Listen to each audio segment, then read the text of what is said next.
Here's a crane coming in to pick up the lift station.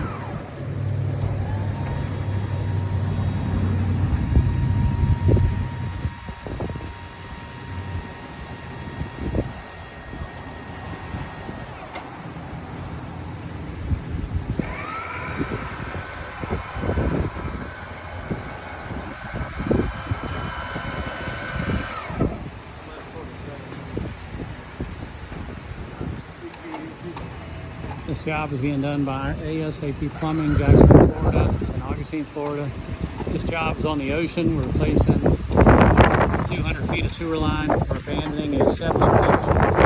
We're in the process of picking up this lift station. It's got a duplex system, and it has two 2-horsepower grinder pumps inside. We're going to lift it up and we're going to put it in this hole right over here, along with permits from the county. And we're going to attach to a force main out by the street, which is not gravity fed. This is not gravity fed.